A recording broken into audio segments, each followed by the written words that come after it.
السلام علیکم ورحمۃ اللہ۔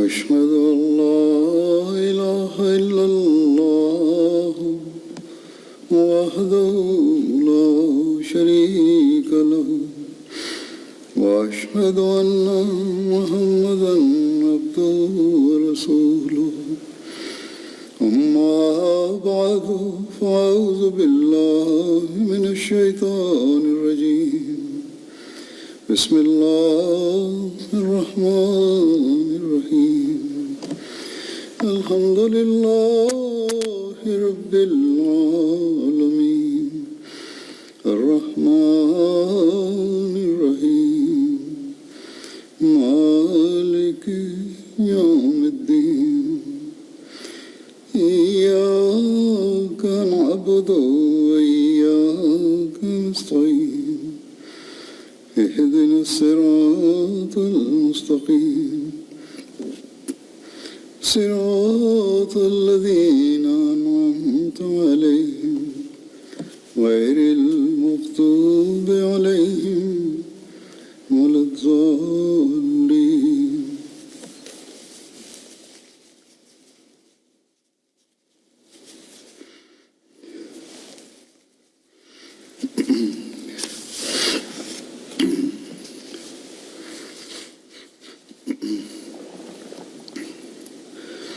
حضرت مسلم موعود رضی اللہ عنہ نے ایک موقع پر عید پر یہ مضمون بیان فرمایا تھا کہ عید منانے والے لوگوں کی مختلف قسم کی عیدیں ہوتی ہیں اور ان قسموں کے مطابق پھر عید کی بھی قسمیں بن جاتی ہیں، اور پھر وہ کون سی قسمیں ہیں جنہیں اللہ تعالیٰ بھی قبول فرماتا ہے، یعنی حقیقی عید ان کی کس طرح ہوتی ہے۔ اس سے عید کی گہرائی، حکمت اور فلسفے کی بھی سمجھ آتی ہے۔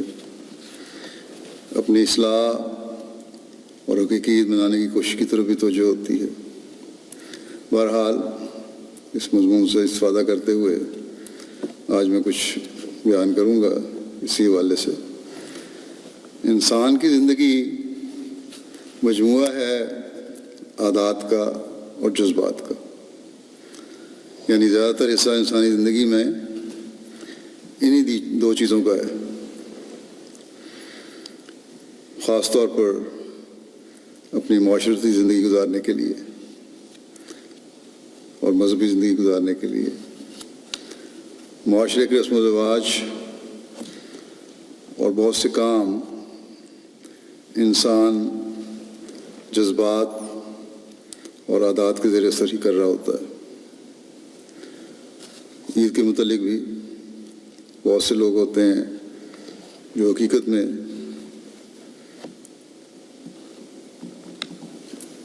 صحیح اس کی روح کو نہیں جانتے اور ایک عادت کے مطابق بناتے ہیں۔ ماں باپ کو عید مناتے دیکھا، جس ماحول میں رہے انہیں عید مناتے دیکھا،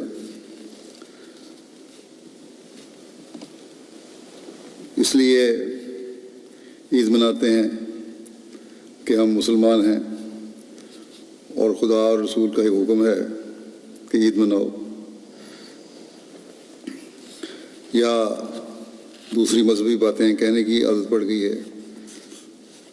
بعض الفاظ انسان بولتا ہے، عادتاً بولتا ہے اس ماحول کی وجہ سے، ان باتوں کو سن سن کر۔ قطع نظر اس کے کہ اس بات کو جانیں کہ اس کی حقیقت کیا ہے، کیا ہم کہہ رہے ہیں، کیوں کہہ رہے ہیں، کیا باتیں ہم کر رہے ہیں، کیوں کر رہے ہیں، حکمت کیا ہے ان کی۔ عید کے دن اتنا ہی کافی سمجھتے ہیں کہ نہاد ہو کر اچھے کپڑے پہن کر عیدگاہ پہنچ جائیں. آج کل تو وہ بھی پابندیاں ہیں، اور گھروں میں ہی آج کے دن تو لوگ نہا دھو کر کپڑے عید منا رہے ہیں. بعض جگہوں پہ مسجدوں میں ریسٹرکٹیڈ اجازت ہے، کچھ پابندی کے ساتھ اجازت ہے، وہاں عیدیں پڑھی بھی گئی ہیں، پڑھی جائیں گی. بہرحال اس بات پر غور نہیں کرتے کہ عید کا مقصد کیا ہے اور عید کیا چیز ہے، اس کے فوائد کیا ہیں، اور کیا آج جب ہم عید منا رہے ہیں ہماری عید ہوئی بھی ہے یا نہیں. یاد رکھنا چاہیے کہ عید اصل میں خوشی کا نام ہے، اور خوشی اس وقت ہوتی ہے جب انسان کسی کام میں کامیابی حاصل کرے. اگر کامیابی نہیں تو کون عقل مند ہے جو خوش ہوگا، بلکہ الٹا ناکامی پر روئے گا. بس عید کو بھی ہمیں اسی طرح دیکھنا ہوگا. جب کوئی عید مناتا ہے تو اصل میں وہ اپنی کامیابی کا دعویٰ کر رہا ہوتا ہے.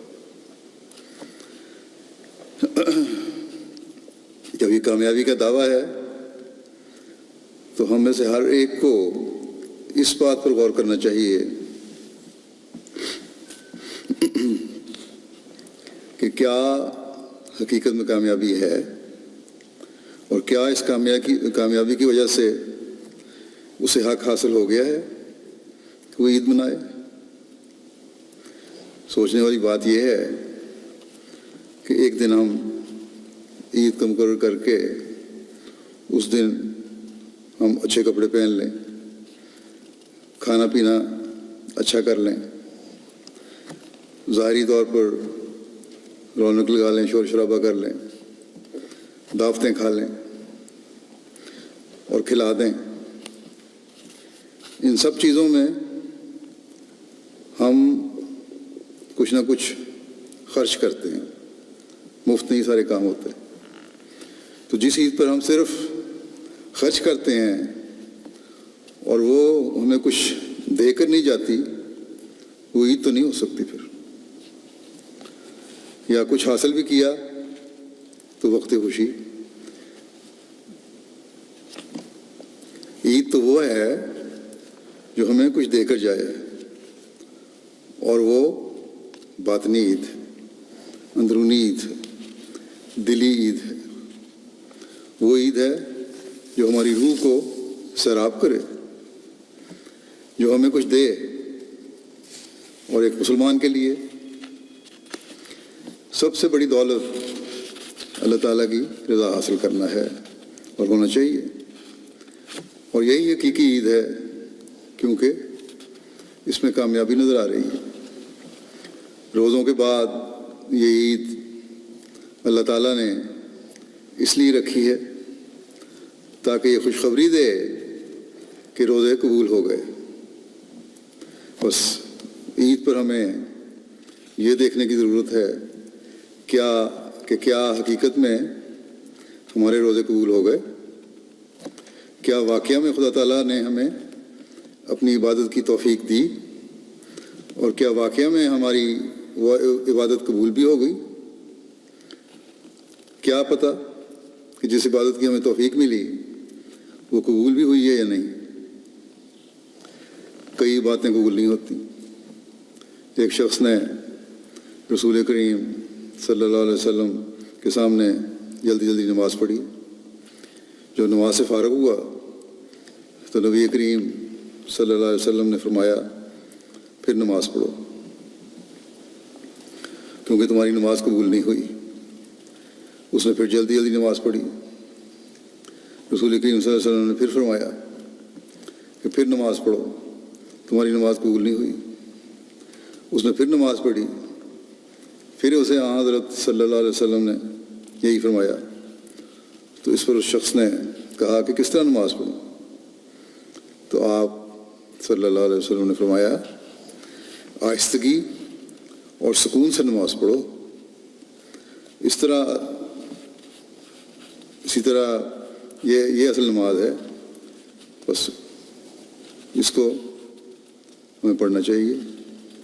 اسی طرح اللہ تعالیٰ نے فرمایا ہے جو لوگ حقوق العباد ادا نہیں کرتے ان کی نمازیں بھی قبول نہیں ہوتی۔ بس جس طرح نمازیں قبول نہیں ہوتی، اسی طرح بعض روزے داروں کے روزے بھی قبول نہیں ہوتے۔ روزوں میں حقوق اللہ کے ساتھ جو حقوق العباد کرنے کا خاص طور پر حکم ہے، اگر وہ ادا نہیں ہم نے کیے تو کس طرح روزے قبول ہوں؟ بعض لوگ ایسے ہوتے ہیں جن کو بیماری اور معذوری کی وجہ سے روزے رکھنے کی رخصت ہے، مجبوری ہے، اور یہ اجازت اللہ تعالیٰ کے حکم سے ہے، لیکن کیونکہ وہ باقی فرائض اور نوافل اللہ تعالیٰ کا خوف رکھتے ہوئے ادا کر رہے ہوتے ہیں، اس لیے اللہ تعالیٰ ان کو روزے نہ رکھنے کے باوجود ثواب سے محروم نہیں رکھتا۔ ایسے لوگ تو عید بھی اللہ تعالیٰ کا خوف رکھتے ہوئے منا رہے ہوتے ہیں، لیکن اللہ تعالیٰ ان کے دلوں پر نظر کر کے ان کے کھاتے میں حقیقی عید کی خوشیاں لکھ رہا ہوتا ہے۔ بعض لوگ روزے کی طاقت ہونے کے باوجود روزہ نہیں رکھتے اور افطاری ایسے ذوق شوق سے کرتے ہیں جیسے سب سے زیادہ ان کو ہی روزے کی کمزوری ہو رہی ہے، اور پوچھو تو کہتے ہیں کہ روزہ تو فلاں عذر کی وجہ سے نہیں رکھا، نمازیں بھی کاروباری یا کام کی مصروفیت کی وجہ سے نہیں پڑھ سکا ٹھیک طرح، نوافل بھی ادا کرنے کی نہیں اٹھ سکا، نیند بڑی آ جاتی، غلبہ ہو جاتا ہے نیند کا، فلاں احکام بھی ادا نہیں کر سکتا، اگر افطاری بھی نہ کھاؤں تو بالکل کافر ہو جاؤں۔ اس حوالے سے لوگوں نے مختلف لطیفے بھی بنائے ہوئے ہیں اور سوشل میڈیا پر یہ لطیفے آج کل پھیلے بھی ہوئے ہیں اور پرانے زمانے سے ہی پھیلے ہوئے ہیں۔ تو ایسے لوگ بھی ہوتے ہیں، یہ صرف لطیفہ ہی نہیں ہے، حقیقت میں ایسے لوگ ہوتے ہیں اور عید والے دن بھی سب سے پہلے آ کر شامل ہو جاتے ہیں کہ عید کے منانے کا سب سے زیادہ ادراک شاید صرف انہیں ہی ہے، لیکن اس قسم کے دھوکوں کے ساتھ خدا تعالیٰ دھوکے میں نہیں آ سکتا، نہ ہی ہمارے نفس کو کوئی فائدہ پہنچ سکتا ہے اس کا۔ بس ہمیں اپنے دلوں پر غور کرنا چاہیے، یہ غور کرنا چاہیے کہ ہماری عید کیسی ہے۔ عیدیں عموماً 3 قسم کی ہوتی ہیں۔ ایک تو اس شخص کی عید ہے جس نے اپنے رب سے ملنے کی کوشش کی، اخلاص سے عبادت کی، محبت الہی کے حصول کے لیے اللہ تعالیٰ کے بندوں کی خدمت کی، دلی صفائی کے ساتھ خدا سے اور اس کے بندوں سے صلح کی، نمازیں پڑھیں اور صرف خدا کے لیے پڑھیں، جیسا کہ حضرت مسیح موعود علیہ السلام نے بھی اسی اسلامی تعلیم کی روشنی میں ہمیں نصیحت فرمائی ہے کہ عبادتیں بھی اللہ تعالیٰ کی رضا کے حصول کے لیے ہوں، نہ کہ ذاتی اغراض کے لیے، نہ ہی دوسروں کو دکھانے کے لیے۔ روزے رکھے تو صرف خدا تعالیٰ کی خاطر، دوسروں کو دکھانے کے لیے نہیں۔ خدا تعالیٰ کے لیے رکھے جانے والے روزے جو ہیں ان کی جزا بھی اللہ تعالیٰ ہوتا ہے، ہر روزے کی جزا نہیں ہوتا، دکھاوے کے روزوں کی اللہ تعالیٰ جزا نہیں ہوتا۔ جس میں یہ خواہش ہو کہ لوگ کہیں گے کہ بڑا روزے دار ہے، تو پھر تو لوگوں کے لیے روزے ہوئے۔ ذکر الہی کیا تو محض خدا کے لیے کیا، اس لیے نہیں کیا کہ لوگ کہیں کہ اس کے ہونٹ ہر وقت ذکر الہی میں ملتے رہتے ہیں۔ صدقہ و خیرات دیا تو صرف اس لیے دیا کہ خدا تعالیٰ کی رضا حاصل ہو، لوگوں پر احسان جتانے یا نیک نامی حاصل کرنے کے لیے نہیں۔ حج کیا تو محض حاجی کہلانے یا سیر کرنے کے لیے نہیں، بلکہ محض اس لیے کہ خدا اس سے راضی ہو جائے۔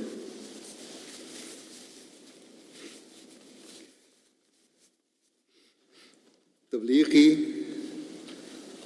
تو اس لیے نہیں کہ لوگ کہیں گے کہ بڑی تبلیغ کرتا ہے، بڑا اچھا مبلغ ہے، اور اس کام کے لیے بھی تعریف اسی غرض ہو، بلکہ اس لیے تبلیغ کرے کہ چاہے لوگ مجھے اچھا کہیں یا برا کہیں، میں خدا تعالیٰ کے پیغام کو اس کے حکم کے مطابق پھیلاتا چلا جاؤں گا۔ بس ایسے شخص نے خدا کو پا لیا، اور اس کے خدا نے بھی اپنے گمشدہ بندے کو ڈھونڈ لیا، اور جدائی اور فراق کی گھڑیاں کٹ گئیں، دو بچھڑے ہوئے ملے، عاشق اپنے معشوق کی صحبت میں بیٹھ گیا۔ ایسے بندوں کی آج بھی عید ہے اور کل بھی، بلکہ ایسے بندے کی ہمیشہ ہی عید ہوتی ہے۔ ایسی عید کرنے والوں میں جو خدا کا قرب پانے والے ہیں، ایسے بھی ہیں جن کے چہرے بظاہر مرجھائے ہوئے لگتے ہیں، صحت کی حالت بھی اچھی نہیں ہے، غربت کی بھی انتہا ہے، دنیاوی لحاظ سے بہت خراب حالت ہے، اور دیکھنے والا ان کی ظاہری حالت دیکھ کر نہیں سمجھ سکتا کہ عید منا رہے ہیں یا انہوں نے بھی عید منائی ہوگی۔ اچھے کپڑے پہننے والا اور اچھے کھانے کھانے والا ان کو دیکھ کر کہتا ہے کہ ان کی بھی کوئی عید ہے، غربت کے مارے ہوئے کی، حالانکہ عید انہی کی ہے جس وقت یہ دنیا دار لوگ اپنے زوم میں اپنی آسائشوں، آراموں اور اچھے کھانوں کو ہی حقیقی عید سمجھ رہے ہوتے ہیں اور ان سے لطف اندوز ہو رہے ہوتے ہیں، اس وقت غریب، مسکین اور کمزور نظر والے انسان کو اللہ تعالیٰ خود اپنے پاس سے کھلا رہا ہوتا ہے۔ ایک دنیا دار کہے گا کہ کیا یہ وہ سوکھی روٹی اور معمولی کھانا اسے خدا کھلا رہا ہے؟ اللہ تعالیٰ کی صرف اتنی پہنچ ہے؟ یہ تو سوچ کی بات ہے۔ وہ غریب سمجھتا ہے کہ یہ روکھی سوکھی روٹی جو مجھے مل رہی ہے یہ خدا کے فضل سے مل رہی ہے، آج جو میں نے پیٹ بھرا ہے یہ اللہ تعالیٰ کے فضل سے بھرا ہے، اور اس پر وہ خدا تعالیٰ کا شکر ادا کرتا ہے۔ اس ذریعے سے وہ خدا تعالیٰ کے اور قریب ہوتا ہے، اور یہی مسکینی اور غربت اور اللہ تعالیٰ کی شکر گزاری اسے اس مقام پر لے جاتی ہے جو عید کا مقصد ہونا چاہیے۔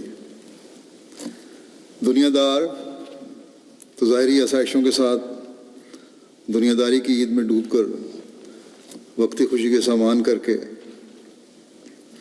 پھر دنیا داری کے دھندوں کی بے چینی میں مبتلا ہو جاتا ہے،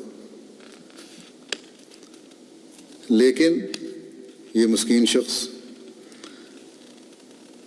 اللہ تعالیٰ کی لقاء حاصل کر کے دائمی عید کے سامان کر رہا ہوتا ہے، جو اگلے جہان کی زندگی میں بھی عید کے سامان کرے گی۔ لیکن یہ ضروری نہیں ہے کہ یہ عید صرف ان غریبوں اور مسکینوں کی ہے. یہ عیدیں جو ہیں یہ اللہ تعالیٰ کی رضا پانے والے ان مقرر بندوں کی بھی ہیں، ان لوگوں کی بھی ہیں جن کو اللہ تعالیٰ نے دنیا کی نعمتوں سے نوازا ہے،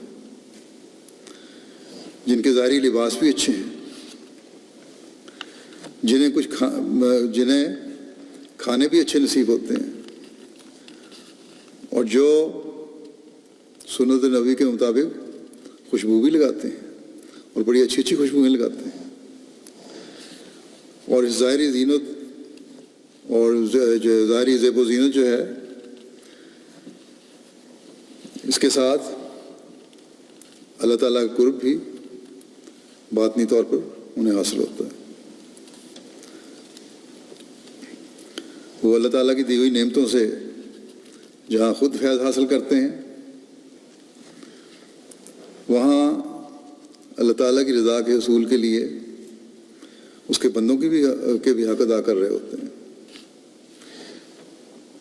یہ تو اللہ تعالیٰ کی مصلحت ہے،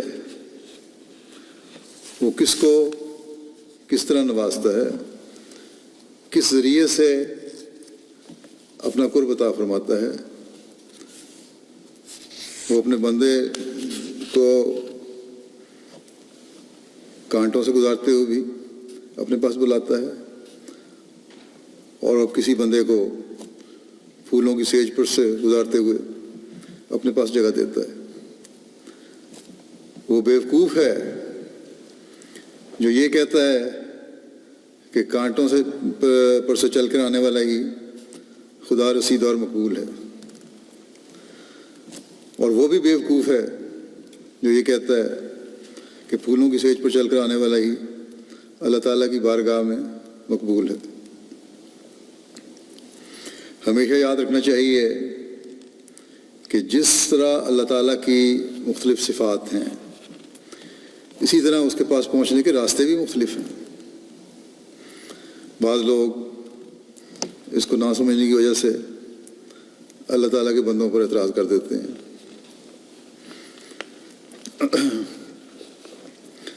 حضرت مسلمہ بیان فرماتے ہیں کہ حضرت خلیفہ اول فرمایا کرتے تھے کہ آپ ایک دفعہ اس مکان کے قریب سے گزر رہے تھے جو مسجد اقصیٰ سے ملک ہے. قادیان میں رہنے والے جانتے ہیں اسے، یا وہاں گئے ہوئے لوگ بھی جانتے ہوں گے. یہ ڈپٹیوں کا میرا مکان کہلاتا تھا. اب غالباً یہ مسجد اقصیٰ میں شامل ہو گیا ہے. یہ خرید لیا گیا، اور حضرت خلیفہ ثانی کے وقت میں وہاں سلسلہ کے دفاتر بھی قائم ہو گئے تھے. جماعت نے خرید کے وہاں دفاتر قائم کر دیے تھے. اب تو شاید بدل دیا ہے، میرا خیال ہے وہی جگہ جہاں مسجد کا حصہ آ گیا. بہرحال مکان کا مالک جو ہندو تھا اور ڈپٹی رہ چکا تھا، اس خلیفہ اول سے کہنے لگا کہ میں آپ سے ایک بات دریافت کرنا چاہتا ہوں، اگر آپ ناراض نہ ہوں. آپ نے فرمایا بے شک پوچھو. اس نے کہا میں نے سنا ہے کہ مرزا صاحب پلاؤ اور بادام روغن بھی کھا لیتے ہیں. اور خلیفہ اول فرمانے لگے کہ میں نے اسے کہا کہ ہاں کھا لیتے ہیں، ہمارے ہاں یہ چیزیں پاک اور طیب ہیں، کوئی حرج نہیں اس میں کھانے میں، اور ان کا کھانا جائز ہے. اس پر بڑے افسوس والی شکل بنا کر کہنے لگا کہ فقیرانوں بھی جائز ہے. آپ نے کہا ہاں فقیرانوں بھی جائز ہے، جو اللہ والے لوگ ہیں ان کو بھی جائز ہے. جب وہ خاموش ہو گیا، لیکن اس کے چہرے سے یہی تاثر تھا کہ اس کو یہ بات کچھ بھائی نہیں. تو اس کے نزدیک بزرگی کا یہی معیار تھا کہ عمدہ چیزیں نہ کھائی جائیں. تو دنیا میں لوگوں نے یہ سمجھ لیا ہے کہ خدا رسیدہ لوگوں کی یہ علامات ہیں کہ دنیا سے بالکل کٹ جائیں. حالانکہ اصل چیز یہ ہے کہ خدا تعالیٰ کی رضا پر راضی ہو اور اسے حاصل کرنے والے ہوں۔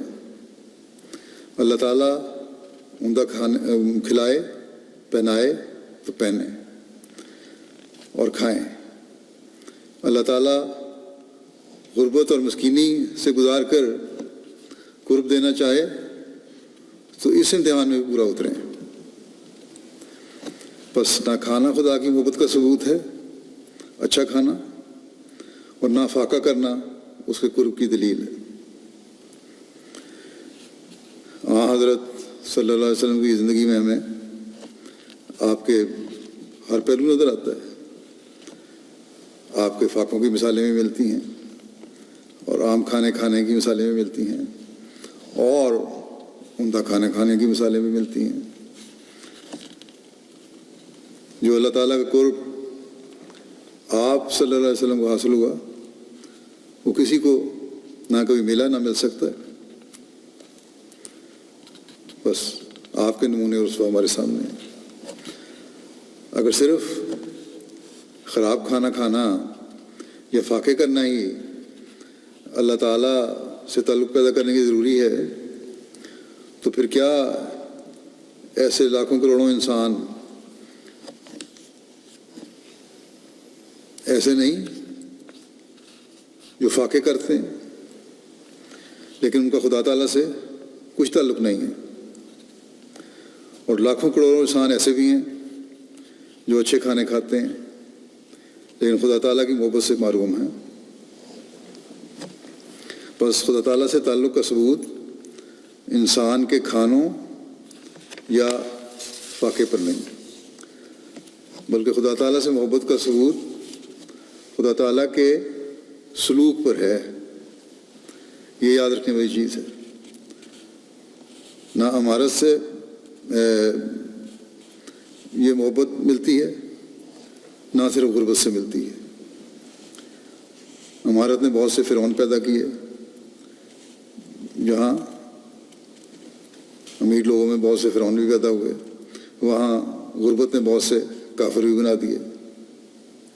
اسی لیے حضرت صلی اللہ علیہ وسلم نے فرمایا ہے کہ قریب ہے کہ فقر و فاقہ انسان کو کافر بنا دے۔ بس اصل راہ وہ ہے جو اللہ تعالیٰ کی مرضی کے مطابق ہو۔ اگر خدا تعالیٰ کسی کو فاقے کے ذریعے اپنا قرب ادا کرنا چاہے تو فاقہ اختیار کرنا ہی اصل نیکی ہے۔ اگر کھانا کھلانا چاہے تو کھانا کھانا ہی خدا تعالیٰ کی رضا کا موجب ہے۔ بس وہ لوگ جو اللہ تعالیٰ کے قرب اور محبت کا مقام حاصل کرنا چاہتے ہیں یا کرتے ہیں، وہ بظاہر یہاں اس دنیا میں ہمیں نظر آتے ہیں لیکن پھر رہے ہوتے ہیں، ہمارے اندر ہی ہوتے ہیں، لیکن ان کے دل اللہ تعالیٰ کے حضور جھکے ہوئے ہیں۔ اور یہی لوگ ہیں جن کی حقیقی عید ہوتی ہے۔ پھر دوسری قسم کے لوگوں کی عید ہے جنہوں نے اپنی توفیق کے مطابق عمدہ کھانے بھی کھائے، اچھے کپڑے بھی پہنے، عطر اور خوشبو بھی لگائی، عید کے تحفے بھی دیے اور وصول بھی کیے۔ وہ خوش بھی ہیں کہ انہیں عید مل گئی ظاہری طور پر، لیکن وہ عید ان سے اتنی ہی دور ہے جتنا مشرق مغرب سے دور ہے۔ مگر باوجود اس کے وہ خوش ہیں، اور باوجود اس کے وہ عید کی خوشیوں میں شامل ہیں۔ حضرت مسلم موعود نے مثال دی ہے کہ ان کی خوشی بالکل اس بچے کی سی ہے جو نادانی سے ایک سانپ کو دیکھتا ہے اور اس کی چمکیلی آنکھوں کو دیکھ کر اسے کھلونا سمجھتا ہے، تب وہ محبت اور پیار سے اسے پکڑ لیتا ہے۔ اور سانپ نہ ہلے بعض وہ بچے پکڑ بھی لیتے ہیں اور سمجھتا ہے کہ مجھے بڑی اچھی چیز میں حاصل ہو گئی، حالانکہ جس وقت وہ خوشی سے جھوم رہا ہوتا ہے، جس وقت وہ مسرت اور انبساط سے اپنے جامے میں پھولا نہیں سماتا، اس وقت سانپ کا زہر جو اسے 1 منٹ میں اس جہان سے اگلے جہان پہنچانے والا ہوتا ہے اس کے بدن میں سرایت کر رہا ہوتا ہے، اور وہ نہیں جانتا کہ تھوڑی دیر میں اس کی تمام خوشی جاتی رہے گی، اس کی تمام مسرتیں خاک میں مل جائیں گی اور وہ زندگی سے ہاتھ دھو بیٹھے گا۔ یہی مثال اس شخص کی ہوتی ہے جو خوش ہوتا ہے اور شاید اپنی نادانی میں ان خدا رسیدہ لوگوں سے بھی زیادہ خوش ہو جو اللہ تعالیٰ کی رضا حاصل کر چکے ہوتے ہیں، مگر یہ نادانی اور غفلت کی خواہش، غفلت کی جو خوشی ہے،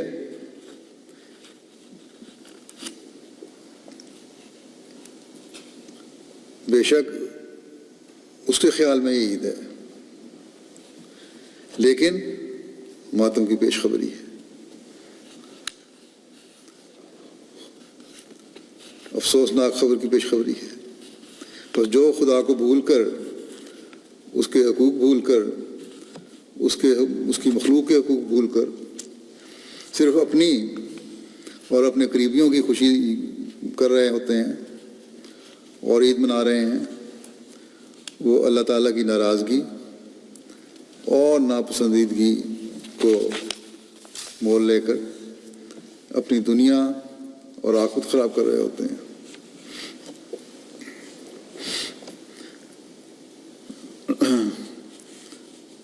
وہ کچھ پاتے نہیں بلکہ کھوتے ہیں، اور ایسے لوگوں کی عید حقیقی عید نہیں کھلا سکتی۔ اس سے علاوہ کچھ اور لوگ ہیں، یہ دونوں قسمیں جو بیان کی ہیں، یہ تو وہ ہیں جو ہم سمجھتے ہیں کہ ہم عید منا رہے ہیں، یعنی خدا رسیدہ بھی یہی سمجھتے ہیں عید منا رہے ہیں، اور دوسرے نیک لوگ بھی جو حقوق کو ادا کر رہے ہیں وہ بھی سمجھتے ہیں ہم عید منا رہے ہیں۔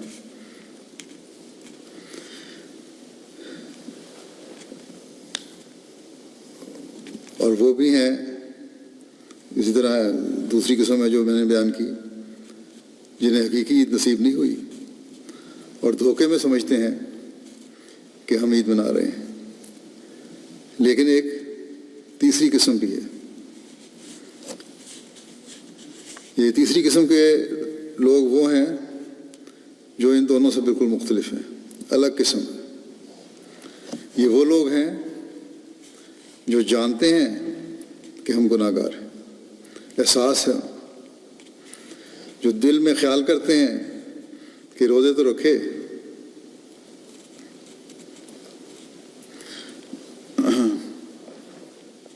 لیکن روزوں کا حق ادا نہیں کیا، ایک شرمندگی ہے دل میں۔ جو نمازیں بھی پڑھتے ہیں لیکن دل میں شرمندہ ہیں کہ اللہ تعالیٰ کی بتائی ہوئی شرطوں کے مطابق نماز نہیں ادا کر سکے۔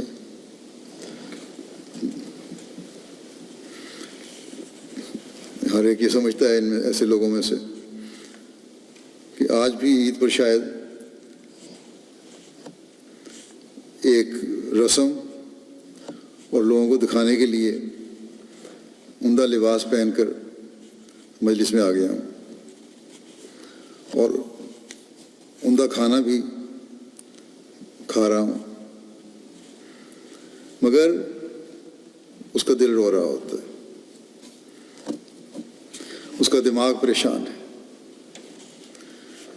اس کی ایک نظر اپنے بھائیوں پر پڑتی ہے اور ایک نظر اپنے تاریک دل پر ڈالتا ہے۔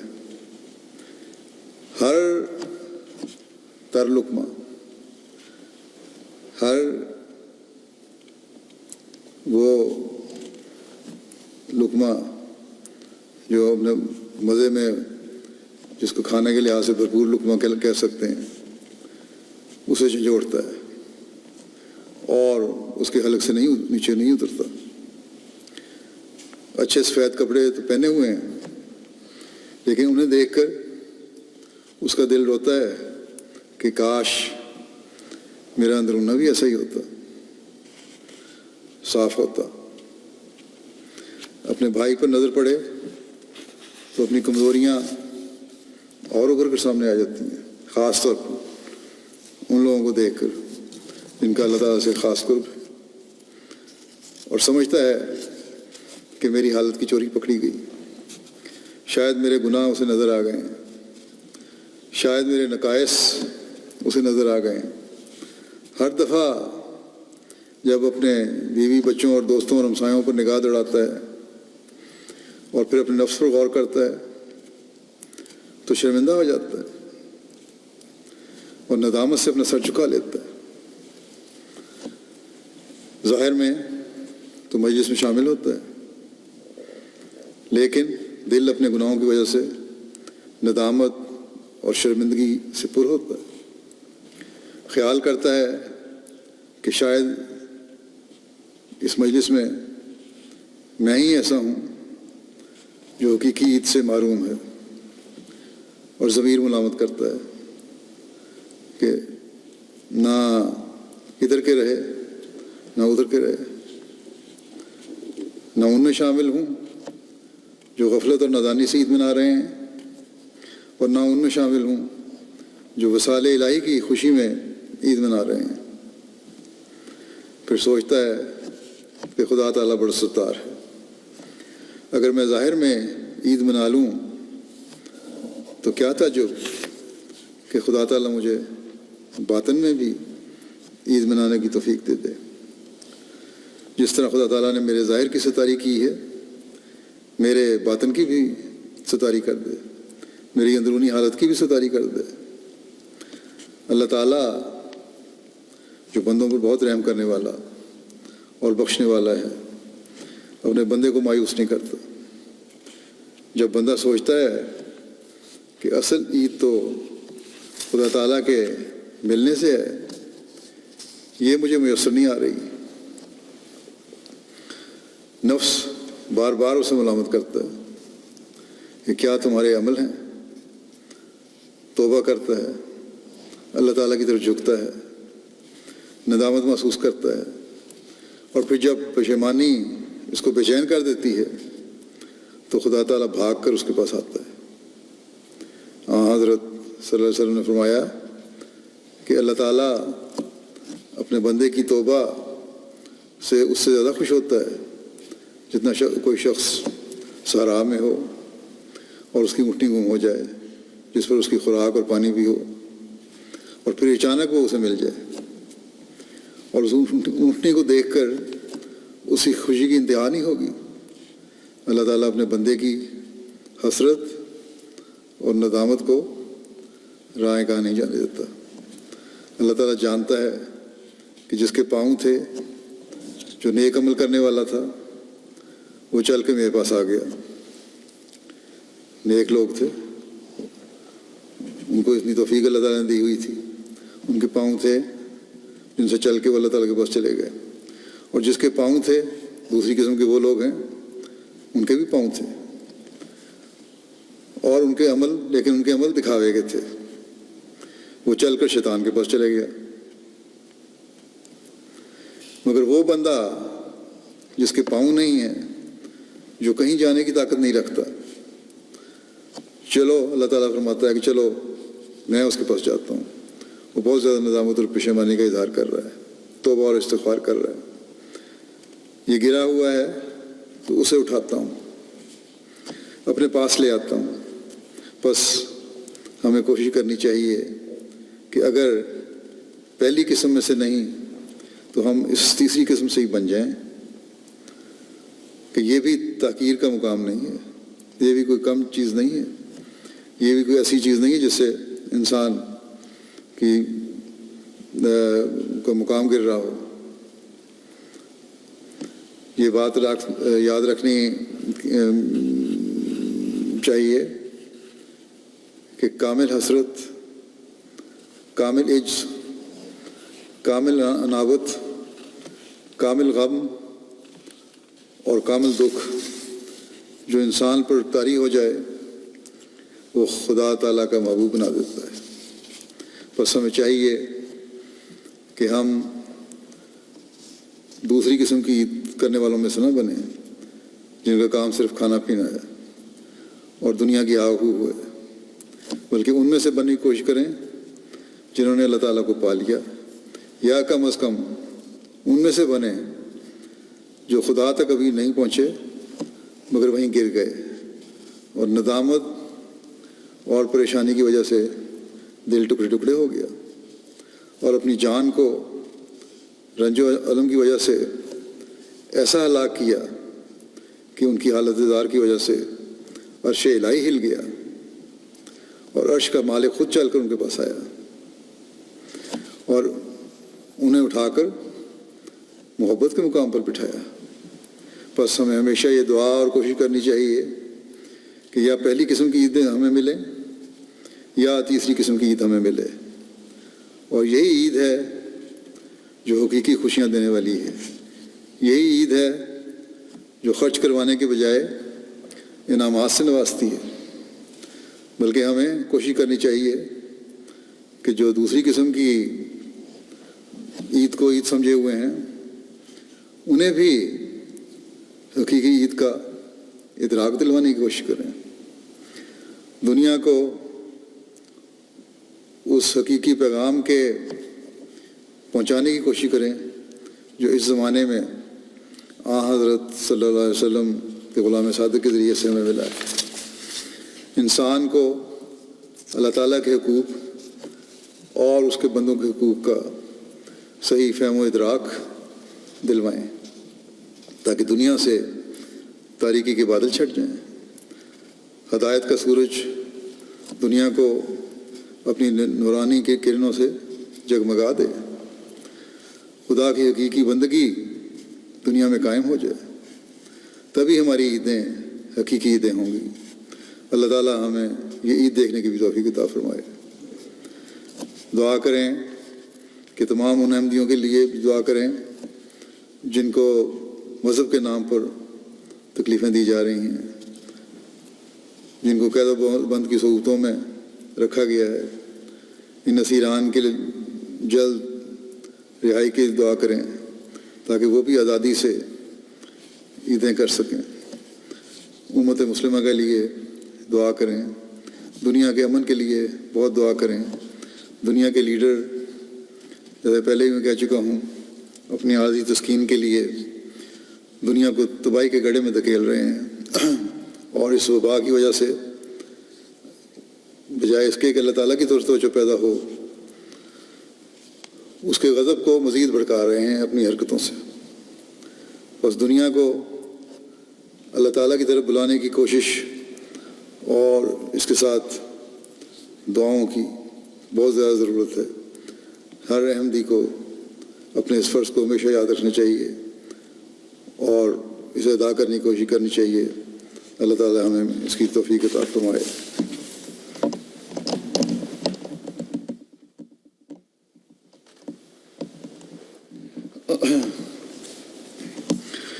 الحمد لله نحمده ونستعينه ونستغفره ونؤمن به ونتوكل عليه ونعوذ بالله من شرور أنفسنا ومن سيئات أعمالنا من يهده الله فلا مضل له ومن يضلل فلا هادي له ونشهد أن لا إله إلا الله ونشهد أن محمدا عبده ورسوله عباد الله رحمكم الله إن الله يأمر بالعدل والإحسان وإيتاء ذي القربى وينهى عن الفحشاء والمنكر والبغي يعظكم لعلكم تذكرون اذكروا الله يذكركم وادعوه يستجب لكم ولذكر اللہ اکبر۔ دعا کر لیں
آمین. سب کو عید مبارک. دنیا میں رہنے والے سب احمدیوں کو عید مبارک. کچھ لوگ گھروں میں عیدیں کر رہے ہیں, کچھ مسجد میں چند کا کچھ پابندیوں کے ساتھ عید کی نماز پڑھ رہے ہیں اور پڑھیں گے. سب کو اللہ تعالیٰ اپنی حفاظت میں رکھے اور سب کو عید مبارک ہو. السلام علیکم ورحمۃ اللہ وبرکاتہ.